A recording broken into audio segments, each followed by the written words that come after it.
കോടതി തന്നെ അത് കൃത്യമായിട്ട് ചൂണ്ടിക്കാണിച്ചിട്ടുണ്ട്. ക്രൂരമായ രീതിയിലുള്ള പരസ്യപ്രഖ്യാപനം നടത്തിയിട്ടുള്ള ഒരാളാണ് T G Mohandas.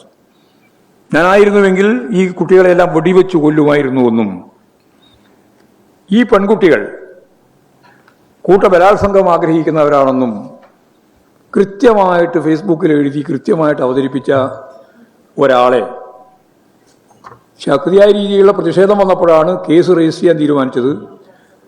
Case register ചെയ്ത് 10 ദിവസം കഴിഞ്ഞിട്ടും അറസ്റ്റ് ചെയ്യാത്തപ്പോഴാണ് ശക്തിയായ പ്രതിഷേധം ഉയർന്നു വന്നപ്പോൾ അറസ്റ്റ് ചെയ്യാൻ തീരുമാനിച്ചത്.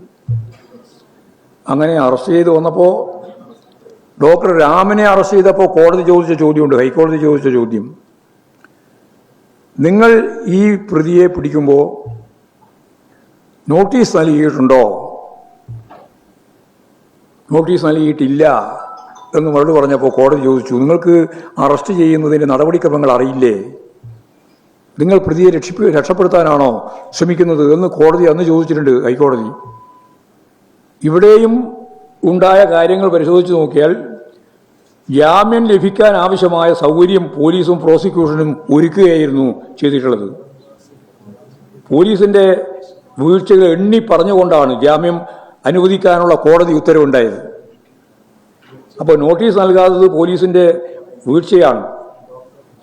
ഈ അറസ്റ്റ് സുപ്രീം കോടതി വിധിയുടെ ലംഘനമാണെന്ന് കോടതി അറിയില്ലേ എന്ന ചോദ്യം ഉന്നയിച്ചുകൊണ്ട് ചോദിക്കുകയുണ്ടായി. ഇത് തന്നെ റാമിന്റെ കാര്യത്തിലുള്ളതുപോലെ തന്നെ പ്രതിയെ രക്ഷപ്പെടുത്തുന്നതിന് വേണ്ടി ബോധപൂർവം ജാമ്യം ലഭിക്കുന്ന രീതിയിലുള്ള നിലപാട് അവർ സ്വീകരിച്ചു എന്നുള്ളത് സത്യമാണ്.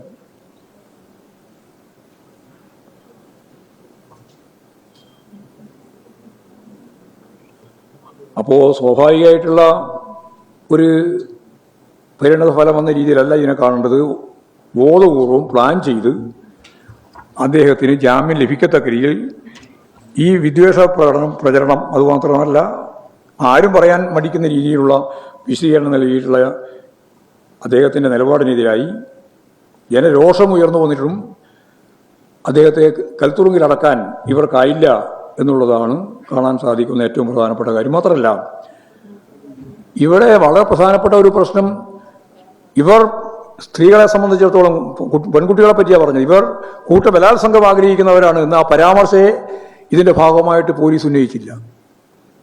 എന്ന് പറഞ്ഞാൽ വളരെ ലളിതമായിട്ടുള്ള കാര്യം, കസ്റ്റഡിയിലെടുത്ത് ചോദ്യം ചെയ്യേണ്ടതാണ് എന്നുള്ള ആവശ്യം തള്ളിക്കളയുന്നതിന് അവർക്ക് സൗകര്യം കൊടുക്കുന്ന നിലപാടാണ് അവർ സ്വീകരിച്ചത്.